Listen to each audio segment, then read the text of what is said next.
बंगाल में voter list से cut सकते हैं 58 लाख लोगों के नाम। सूत्रों के हवाले से खबर। एसआईआर में बड़ी तादाद में मृत, अनट्रेस्ड और पता बदल चुके मतदाताओं की हुई पहचान। ममता की सीट पर भी बड़ी कटौती मुमकिन।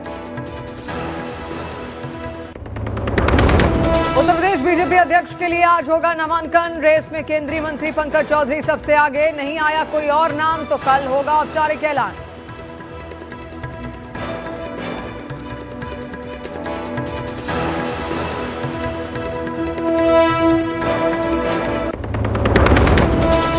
अंडमान के श्री विजयपुरम में एक कार्यक्रम में गृह मंत्री अमित शाह और मोहन भागवत ने वीर सावरकर की मूर्ति का किया अनावरण। कहा, सावरकर को सरकार ने नहीं, भारत के लोगों ने दी वीर की उपाधि।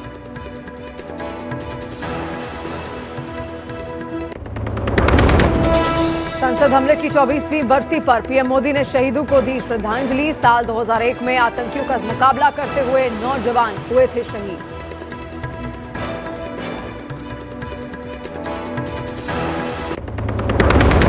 उत्तर प्रदेश के बहराइच में नहीं थम रहा है भेड़िए का आतंक। मां के साथ सो रहा 1 साल की बच्ची को उठा ले गया भेड़िया। बच्ची की तलाश जारी, खौफ में परिवार वाले।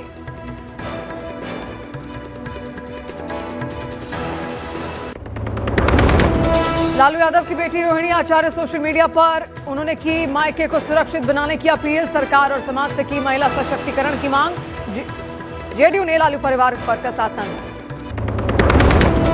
देर रात भारत पहुंचे फुटबॉलर लियोनेल मेसी का ग्रैंड वेलकम। एक झलक के लिए कोलकाता की सड़कों पर उमड़ा फैंस का हुजूम। सॉल्ट लेक स्टेडियम में होने वाले मेगा इवेंट में शाहरुख खान और मेसी एक ही मंच पर आएंगे नजर। अमेरिकी राष्ट्रपति ट्रंप ने थाईलैंड और कंबोडिया के बीच सीजफायर का किया दावा। ट्रंप के मुताबिक थाईलैंड कंबोडिया ने गोलीबारी रोकने पर जताई सहमति। शांति समझौते पर लौटेंगे। देर रात अस्पताल में मौत हो गई। पुलिस ने इस मामले में अभी तक 4 आरोपियों के खिलाफ केस दर्ज किया है, जबकि 10 लोगों के खिलाफ नामजद केस दर्ज किया गया है। मृतक के भाई का आरोप है कि 5 दिसंबर को नवादा के रो थाना इलाके में मदद मांगने पर अतहर हुसैन का नाम पूछकर उसके साथ मारपीट हुई, लूटपाट की गई। इस दौरान आरोपियों ने उसके हाथ बेरहमी करते हुए देखिए उसके साथ उसके नाखूनों को उखाड़ दिया और साथ ही उसे जलाया भी गया और ईंट से मारकर उसके हाथ तोड़ दिए गए। जबकि मृतक अतहर की पत्नी की तरफ से पुलिस को दी गई शिकायत में नाम पूछकर मारपीट करने का कहीं भी जिक्र नहीं है। जबकि दूसरे पक्ष का यह आरोप है कि अतहर हुसैन फेरी की आड़ में चोरी करता था और 5 दिसंबर की रात को भी वो चोरी की वारदात को अंजाम देकर भाग रहा था, लेकिन उसे ग्रामीणों ने पकड़ लिया और उसकी पिटाई कर दी। पुलिस की तरफ से इस घटना के अलग से एक एफआईआर बाकायदा दर्ज की गई है, जिसमें आरोपी के रूप में अतहर हुसैन का आरोप भी यहां पर दर्ज किया गया।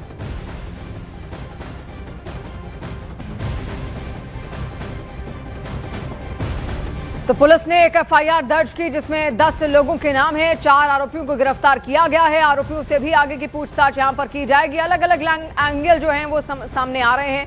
जो परिवार है अतहर का वो कुछ और कह रहा है। परिवार के मुताबिक ये कहा जा रहा है कि नाम पूछने के बाद उसके साथ इतना अत्याचार किया गया। हालांकि जो बाकी लोग हैं, जो आरोपी हैं, उनकी तरफ से ये कहा जा रहा है कि फेरी ये अतहर वहां लगाता था, लेकिन फेरी के आड़ में छिप कर कई बार इसकी ओर से चोरी की वारदात को अंजाम भी दिया गया था और उसी चोरी को दोबारा से ना दोहरा पाए इसलिए उसको पकड़ा गया। हालांकि उसके बाद खबरें ये भी सामने आई कि उसके साथ काफी ज्यादा ज्यादती यहां पर हुई है। इस पूरे मामले को लेकर अब तक 4 आरोपियों के खिलाफ केस दर्ज किया जा चुका है। 10 लोगों के खिलाफ नामजद केस दर्ज किया गया है। मृतक के भाई का यह आरोप है कि 5 दिसंबर को नवादा के रो थाना इलाके में मदद मांगने पर अतहर हुसैन का नाम पूछकर उसके साथ मारपीट लूटपाट की गई और इस दौरान आरोपियों ने उसके साथ बेरहमी भी की, नाखूनों को उखाड़ दिया और साथ ही उसे जलाया भी गया, ईंट से मारकर उसके हाथ तोड़ दिए गए। जबकि मृतक अतहर की पत्नी की तरफ से पुलिस को दी गई शिकायत में नाम पूछकर मारपीट करने का जिक्र बिल्कुल नहीं है। जबकि दूसरे पक्ष का यह आरोप है कि अतहर हुसैन फेरी की आड़ में चोरी करता था। 5 दिसंबर की रात को भी वो चोरी की वारदात को अंजाम देकर वहीं से भाग रहा था।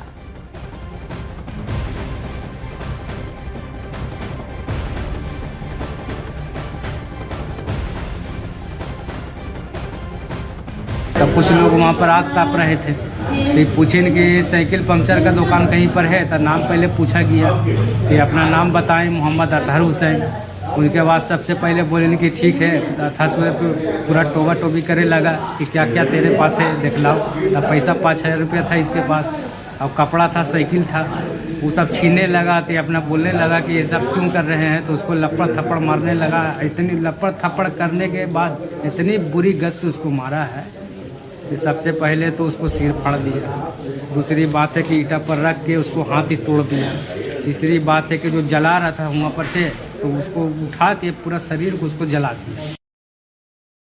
बराम भट्टा थाना रो में एक व्यक्ति को मारपीट किया गया है और छीन छोड़ किया गया है, जिस संबंध में रो थाना कांड संख्या 413-25 दर्ज किया गया और 10 नेम्ड व्यक्ति के विरुद्ध दर्ज किया गया था, जिसमें से 4 की गिरफ्तारी अब तक हो चुकी है। और जो व्यक्ति इलाजरत थे उनकी इलाज के दौरान मृत्यु हो गई है, जिसका विधिवत पोस्टमार्टम ये एफएसएल के द्वारा, एफएसएल टीम आई थी एवं मजिस्ट्रेट के समक्ष विधिवत पोस्टमार्टम रिपोर्ट, इंक्वेस्ट रिपोर्ट तैयार किया गया है। और देखिए, मरने से पहले अतहर हुसैन ने अस्पताल में कैमरे पर अपना बयान दर्ज करवाया था, जिसमें उन्होंने पूरी घटना के बारे में बताया।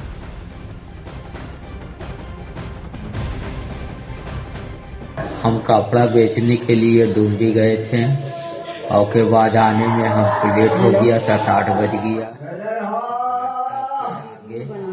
भट्टा के आगे जब पहुंचे तो 4-5 आदमी मिलके हमको छेक लिया और उसके बाद इंक्वायरी करने लगा मेरा पॉकेट को, जिसमें मेरा 16-17-18 हज़ार रुपया था।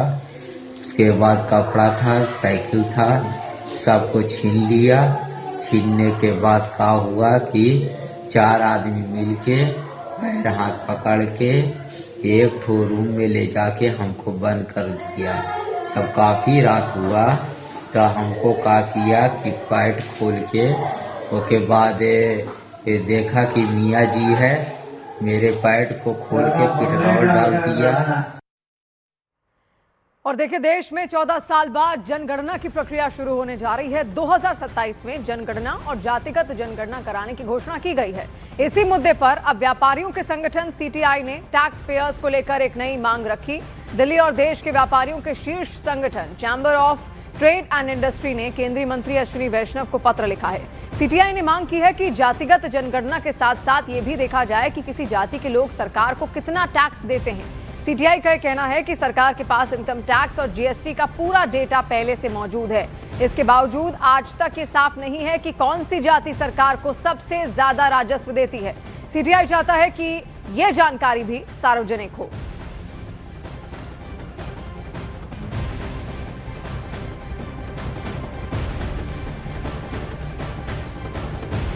तो 14 साल बाद जनगणना कराने की प्रक्रिया अब शुरू हो जाएगी जल्द ही, और 2027 में देखिए जनगणना और जातिगत जनगणना कराने की घोषणा यहां पर की गई है। लेकिन सीटीआई ने एक नई मांग अब रख दी है। इसी को लेकर हमारी सहयोगी प्रियंका कांडपाल हमारे साथ जुड़ रही हैं। प्रियंका, और क्या डिटेल्स? एक पत्र तो यहाँ पर लिखा गया है, उस पत्र में सीटीआई ने और किन बातों का जिक्र किया है? देखिए, साफ तौर पर सीटीआई का कहना है कि जातिगत जनगणना के साथ साथ करदाताओं की, यानी कि जो टैक्स पेयर्स है, उनकी भी जनगणना की जाए। और ये खत जो है ये अश्विनी वैष्णव को लिखा गया है और उसमें ये भी कहा गया है कि जिसकी जितनी टैक्स की देनदारी है उसको उतनी ही उसकी हिस्सेदारी मिले। और करदाताओं में भी वो कह रहे हैं कि जाति आधारित जो आंकड़े हैं उनको सार्वजनिक किया जाए, ताकि लोगों को पता चले कि टैक्स पेयर्स कितने हैं, उसमें कौन कौन है। ये तमाम चीजें हैं। साफ तौर पर ये लिखा गया है कि सरकारी योजनाओं का जो लाभ है वो करदाताओं यानी कि टैक्स पेयर्स को भी मिलना चाहिए। तो ये लेटर जो है सीटीआई के ब्रजेश गोयल ने अश्विनी वैष्णव को लिखा है, जिसमें वो कह रहे हैं कि जनगणना में टैक्स पेयर्स को भी काउंट किया जाना चाहिए।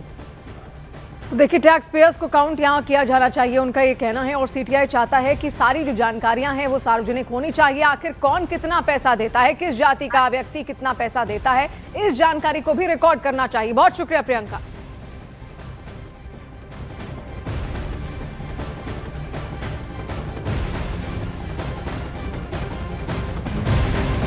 और बड़ी खबर आ रही है, उत्तर प्रदेश बीजेपी के अगले अध्यक्ष केंद्रीय वित्त राज्य मंत्री पंकज चौधरी हो सकते हैं। सूत्रों के हवाले से खबर है कि यूपी बीजेपी अध्यक्ष के लिए पंकज चौधरी का नाम फाइनल हो चुका है, सिर्फ ऐलान बाकी है। आज पंकज चौधरी बीजेपी के लखनऊ ऑफिस में पहुंचेंगे, जहां वो यूपी बीजेपी अध्यक्ष के चुनाव के लिए नामांकन दाखिल करेंगे और वरिष्ठ पदाधिकारियों से मुलाकात करेंगे। यूपी बीजेपी अध्यक्ष की रेस में केंद्रीय मंत्री बीएल वर्मा और पूर्व केंद्रीय मंत्री साध्वी निरंजन ज्योति का भी नाम था।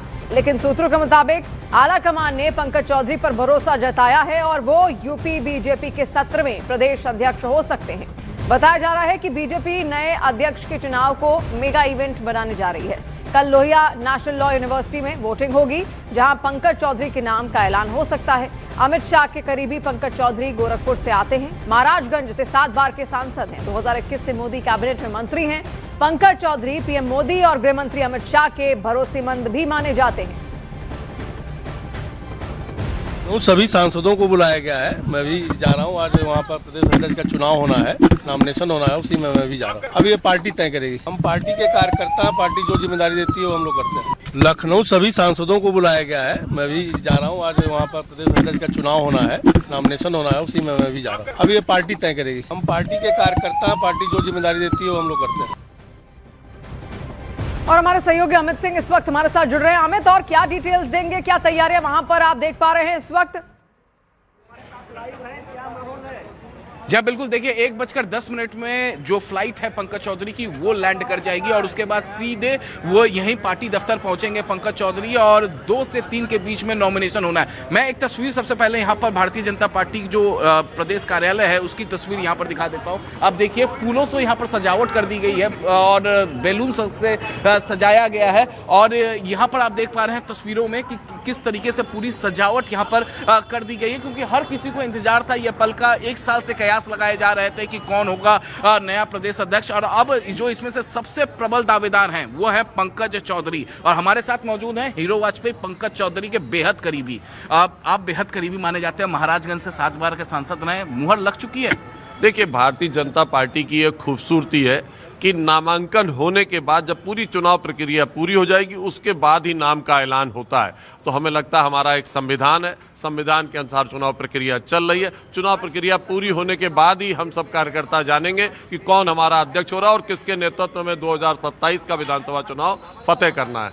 2 से 3 के बीच में आज नॉमिनेशन होना है, ये बता दीजिए एक ही नॉमिनेशन होगा पंकज चौधरी के कि दूसरा भी नॉमिनेशन? देखिए, भारतीय जनता पार्टी की नामांकन प्रक्रिया ओपन है। कई बार सहमति बन जाती है तो 1 नामांकन होता है और कई बार 2 नामांकन भी हुए और मुझे लगता है कि वो समय जल्द आने वाला है जब भारतीय जनता पार्टी के कार्यकर्ताओं को पता लग जाएगा हमारा अध्यक्ष कौन है और मीडिया की स्पेकुलेशन भी बंद हो जाएगी। सुबह बात हुई पंकज चौधरी जी से? नहीं, ऐसा मेरा कोई भी बातचीत नहीं हुई है किसी से। मैं भारतीय जनता पार्टी का प्रवक्ता हूँ, पार्टी कार्यालय आया हूं और जब मुझसे सवाल पूछे जा रहे हैं मैं उनका जवाब पार्टी के अनुशासन के अनुरूप दे रहा हूं।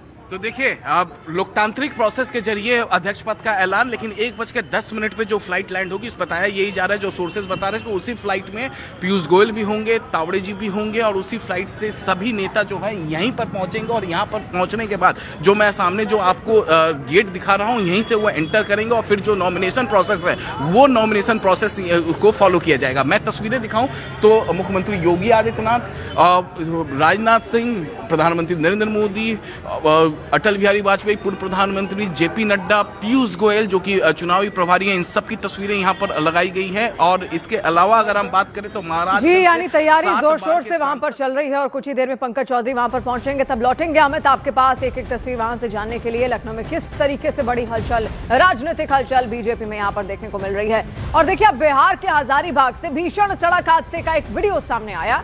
2 ट्रकों की टक्कर के बाद दोनों गाड़ियों में भीषण आग लग गई। हादसा गिद्दी नया मोड़ मार्ग पर हुआ है। बताया गया कि एक ट्रक में कोयला लोड था और दूसरा खाली था, जिनकी आमने सामने की जोरदार भिड़ंत हो गई। टक्कर के बाद दोनों ट्रक में आग लग गई और देखते ही देखते दोनों ट्रक जलकर पूरी तरीके से राख हो गए। इस हादसे में एक ट्रक ड्राइवर की मौत भी सामने आई है। ये भीषण ट्रक हादसा देखिए किस तरीके से दो ट्रक ये आपस में भिड़े हैं। ट्रक में जो जिंदा जलकर एक शख्स की मौत भी यहाँ बताई जा रही है, लेकिन धू कर पूरा जो धुआं है वो ऊपर उठता हुआ दिख रहा है। इससे आप सोचिए ये जो टक्कर हुई होगी, आखिर कितनी भयानक ये टक्कर वहां से सामने आई। और अब खबर चंडीगढ़ से है, जहां पर चलती बाइक पर 11वीं की छात्रा से छेड़छाड़ का एक मामला सामने आया। छेड़खानी के आरोप में उबर बाइक राइडर को गिरफ्तार कर लिया गया है। आरोपी की पहचान उबर राइडर शानवाज उर्फ शानू के रूप में हुई है। छात्रा के मुताबिक आरोपी ने बाइक चलाते हुए छात्रा को कई बार गलत तरीके से टच किया। छात्रा ने जब इसका विरोध किया तो आरोपी ने उसे धमकाना शुरू कर दिया। बाइक रोकने के लिए कहने पर आरोपी ने स्पीड और बढ़ा दी। काफी दूर तक बाइक ऐसे ही दौड़ती रही। विरोध के दौरान बाइक डिसबैलेंस होकर गिर गई। छात्रा के परिवार का आरोप है कि छात्रा ने जिस बाइक को बुक किया था राइड के लिए, उसकी जगह दूसरी बाइक भेजी गई। देखिए, जो खामियां यहां पर पाई गई हैं, जो अनियमितताएं पाई गई हैं, बेशक उस पर कार्रवाई तो होगी, लेकिन ये जो शख्स है जो छेड़छाड़ यहां पर कर रहा था इस लड़की के साथ, इस छात्रा के साथ, जो कि 11वीं की छात्रा बताई जा रही है, उसने बाकायदा उसकी इस छेड़छाड़ का वीडियो भी बनाया। आप देखिए कैसे अपने हाथों से, अपने बाहों से वो जबरन उस लड़की के पैर को टच करता हुआ दिख रहा है, उसको छूता हुआ नजर आ रहा है। और जो नंबर की जो बाइक थी वो भी आप देखिए, इस शख्स की तस्वीर भी यहाँ पर देखिए। और परिवार का तो ये भी आरोप है कि बाइक कोई और बुक हुई थी, लेकिन राइडर कोई और वहां पर पहुंचा, कोई और बाइक वहां पर भेजी गई। तो क्या इसके पीछे कोई साजिश यहाँ पर थी? उसके तहत भी अब यहाँ पर कार्रवाई लगातार की जाएगी और गिरफ्तारी फिलहाल इस शख्स की यहाँ पर की जा चुकी है। तो चलती गाड़ी में किस तरीके से, चलती बाइक में ये मनमानी का वीडियो सोशल मीडिया पर वायरल भी हुआ। और वहीं पंजाब की मोगा में पुलिस की बदमाश से मुठभेड़ हो गई। पुलिस ने एक बदमाश को पकड़ा जिस पर कारोबारी से 1 करोड़ की रंगदारी मांगने का आरोप है। बदमाश पर आरोप है कि विदेशों में बैठे आकाओं के नाम पर वो धमकी देता था। मोगा पुलिस पूरे मामले की जांच कर रही है और आरोपी से जुड़े नेटवर्क की पड़ताल भी की जा रही है। तो देखिए, बदमाशी ही एक तरीके से कहेंगे, रंगदारी यहां पर मांगी गई। विदेश में जो आका बैठे हैं, जो गैंगस्टर्स बैठे हैं, उनके नाम पर ये रंगदारी ये शख्स यहां पर मांग रहा था। और कहा तो ये भी जा रहा है कि किसी गैंग से शायद ये जुड़ा भी हुआ है, गैंगस्टर ही है जिसकी ओर से ये रंगदारी यहां पर मांगी जा रही थी। और वसूली का ये पूरे रैकेट, इसका जल्द से जल्द भांडाफोड़ हो, उसके लिए पंजाब पुलिस ने यहाँ पर सख्ती बरती है। इस शख्स को गिरफ्तार किया जा चुका है। 1 करोड़ की रंगदारी मांगने का आरोप इस पर लगा था।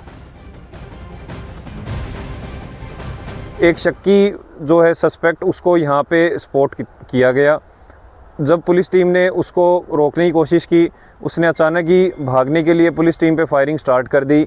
सेल्फ डिफेंस में पुलिस की तरफ से जब फायर किए गए तो एक फायर जो है वो उसकी लेफ़्ट लेग में लगा है। उसको ज़ख्मी हालत में सिविल हॉस्पिटल में एडमिट कराया गया, जहां उसका ट्रीटमेंट चल रहा है। इस पूरे ऑपरेशन में मोगा पुलिस के अफसरों ने, इन नौजवानों ने बहुत बहादुरी से उसका सामना किया, अपना सेल्फ डिफेंस किया और उसको एप्रीहेंड कर लिया।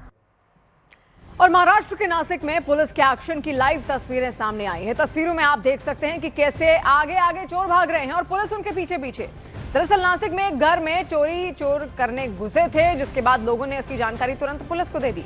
पुलिस के पहुंचते ही चोर भागने लगे और पुलिस चोरों के पीछे दौड़ती हुई नजर आई। पुलिस का ये पूरा एक्शन सीसीटीवी में कैद हो गया है।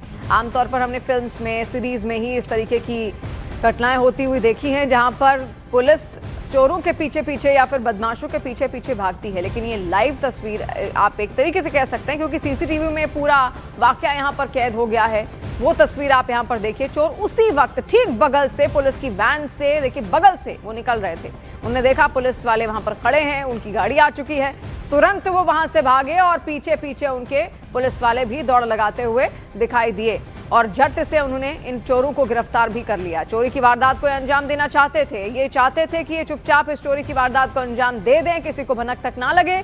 लेकिन आसपास के मोहल्ले वालों ने इनको देख लिया और जैसे ही इनको देखा गया तुरंत सूचित किया गया पुलिस को। पुलिस की टीमें वहां पर पहुंचती हैं और फिर इनकी धरपकड़ शुरू होती है।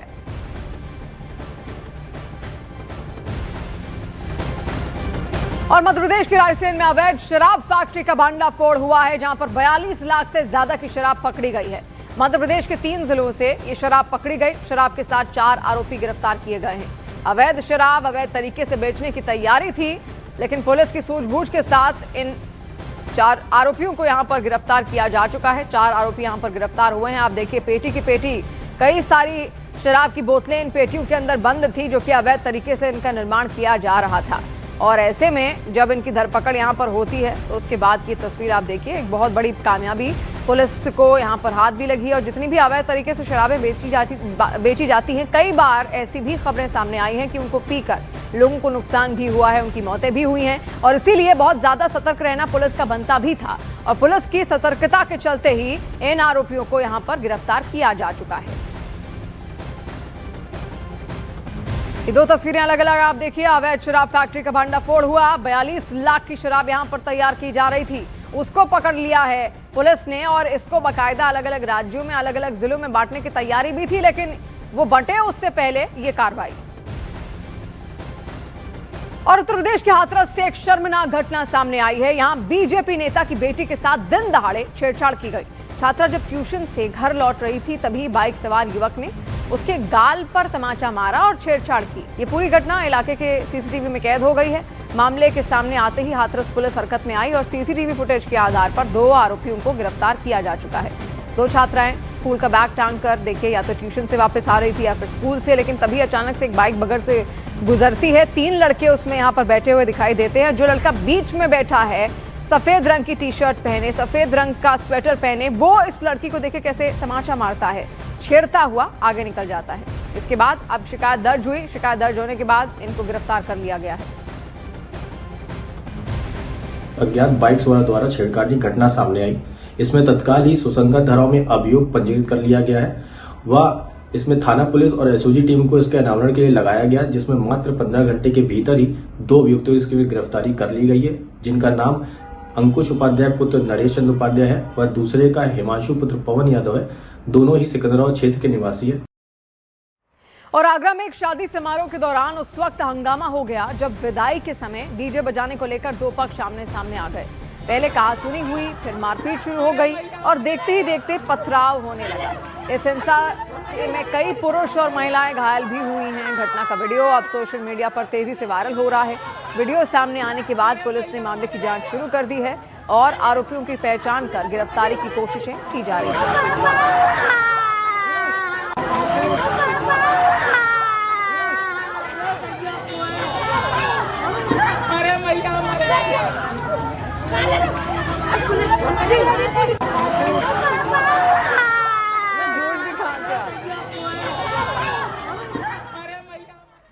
और दरभंगा में बड़ी चोरी की वारदात के बाद ग्रामीणों ने हिम्मत दिखाते हुए 7 चोरों को धर दबोचा है।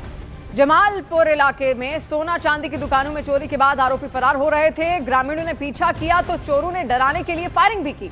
इसके बावजूद ग्रामीणों ने सभी आरोपियों को घेर कर पकड़ लिया। मौके से 3 देसी कट्टे, सोना चांदी और चोरी में इस्तेमाल औजार बरामद किए गए हैं। ये गिरोह यहाँ पर देखिए किस तरीके से सक्रिय था। इसमें 2 लोग शामिल थे। आसपास जितनी भी सोने चांदी की दुकानें थी उनमें चोरी इनकी ओर से की जाती थी, लेकिन देखिए जब इनको यहाँ पर पकड़ा गया और ये जो सूझबूझ दिखाई है स्थानीय लोगों की ही ओर से दिखाई गई। गांव वालों ने इनका पीछा किया, गांव वाले ही इनको पकड़कर पुलिस के हवाले कर देते हैं। तो एक बहुत बड़ी कामयाबी, जहां लोगों के पैसे ये लूटते थे, उनके सोना चांदी जेवर लूट लिया करते थे, वहां पर बहुत बड़ी कामयाबी पुलिस के लिए भी। और गुजरात के कोडीनगर से एक हैरान कर देने वाला वीडियो सामने आया, जहां शिकार की तलाश में गांव में घुसी एक शेरनी को उस वक्त पीछे हटना पड़ा जब जिस गाय को वो अपना शिकार बनाना चाहती थी उसी गाय ने हिम्मत दिखाते हुए शेरनी को पीछे से दौड़ा लिया। एक राहगीर द्वारा मोबाइल कैमरे में कैद किया गया ये वीडियो सोशल मीडिया पर तेजी से वायरल हो रहा है, जिसमें साफ देखा जा सकता है कि शेरनी बिना शिकार किए ही गांव से पैर दबाते हुए लौट जाती है।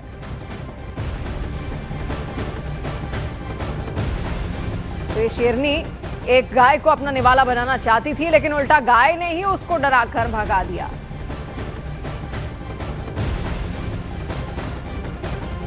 और महाराष्ट्र के भीड़ में सोलापुर धुले नेशनल हाईवे पर बड़ा हादसा हो गया है। यहां पर एक पेट्रोल टैंकर पलटते ही जोरदार विस्फोट हो गया। ये भयानक आग से लिपटी हुई तस्वीरें इस वक्त आप देख रहे हैं। हादसे के बाद सड़क किनारे आग की विशाल लपटें उठती हुई दिखी। टैंकर पूरी तरह जलकर खाक हो गया है। पेट्रोल सड़क पर फैलने की वजह से आग और ज्यादा फैलती चली गई, जिसने विकराल रूप ले लिया।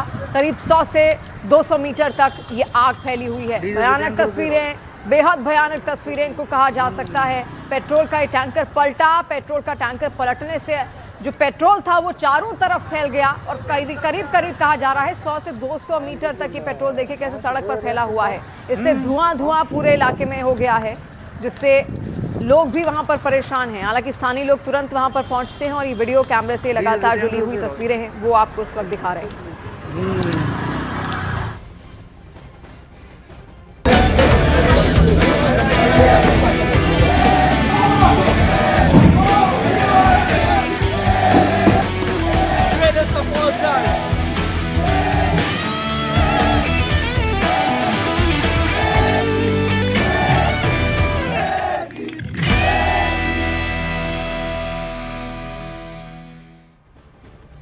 अर्जेंटीना के दिग्गज फुटबॉलर लियोनेल मेसी गोट इंडिया टूर पर कोलकाता में हैं। कुछ देर पहले उन्होंने अपनी 70 फीट ऊंची प्रतिमा का अनावरण किया और बॉलीवुड के किंग खान शाहरुख खान से मुलाकात की। ये समारोह युवा भारतीय क्रीड़ांगन स्टेडियम में हुआ है, जहां 2022 फीफा विश्व कप विजेता मेसी कोलकाता में विभिन्न कार्यक्रमों में भाग ले रहे हैं। तो बंगाल की मुख्यमंत्री ममता बनर्जी और भारतीय क्रिकेट टीम के पूर्व कप्तान सौरव गांगुली से भी मुलाकात करेंगे। फुटबॉल फैंस दीवाने हो चुके हैं लियोनेल मेसी के, और ऐसे में कोलकाता में एक भव्य कार्यक्रम भी आयोजित किया गया, जहां पर लियोनेल मेसी की एक मूर्ति का अनावरण यहां किया गया है। कुछ ही दिनों में उसको बनाकर तैयार यहां पर किया गया, जिसका अनावरण करने खुद भारत आए हैं लियोनेल मेसी, और ऐसे में उनका फैंस का जो जमावड़ा है वो आप देख रहे हैं। ताज़ा तस्वीरें इस वक्त हम आपको दिखा रहे हैं। कार्यक्रम क्षेत्र में आसपास बहुत बड़ी हलचल है, प्रशासन को वहां मुस्तैद कर दिया गया है, क्योंकि भारी संख्या में लोग वहां पर लियोनेल मेसी को देखने पहुंच रहे हैं। एक बहुत बड़ी फैन फॉलोइंग रखते हैं लियोनेल मेसी। जिस तरीके से सचिन तेंदुलकर क्रिकेट के भगवान कहे जाते हैं, ठीक वैसे ही फैंस लियोनेल मेसी को फुटबॉल का भगवान यहाँ पर मानते हैं। और देखिए, उनको देखने के लिए दूर दूर से लोग अपने एग्जाम्स कैंसिल करके, अपने हनीमून की डेट्स कैंसिल करके उनको देखने के लिए पहुंच रहे हैं, उनकी एक झलक पाने के लिए यहाँ पर पहुंच रहे हैं। और ऐसे में दीवानापन आप कोलकाता में देख रहे हैं। फैंस से बाकायदा यहाँ मुलाकात भी आज कोलकाता में होगी लियोनेल मेसी की, लेकिन ये उस दौरान की तस्वीरें जब इस मूर्ति का अनावरण यहाँ पर किया गया। शाहरुख खान वहाँ पर पहुंचे हुए थे। शाहरुख खान को इस वक्त आप देख रहे हैं, लियोनेल मेसी के साथ उन्होंने मुलाकात भी यहाँ पर की है। बेहद खास उनकी ये मुलाकात रही, और आज मुख्यमंत्री ममता बनर्जी से भी मुलाकात उनकी यहाँ पर होगी। इसके अलावा टीम इंडिया के पूर्व कप्तान सौरव गांगुली के साथ भी मुलाकात यहाँ पर आज होगी लियोनेल मेसी की। लियोनेल मेसी की ये तस्वीरें इस वक्त। শাহরুখ খান এসে পৌঁছালেন, দেখুন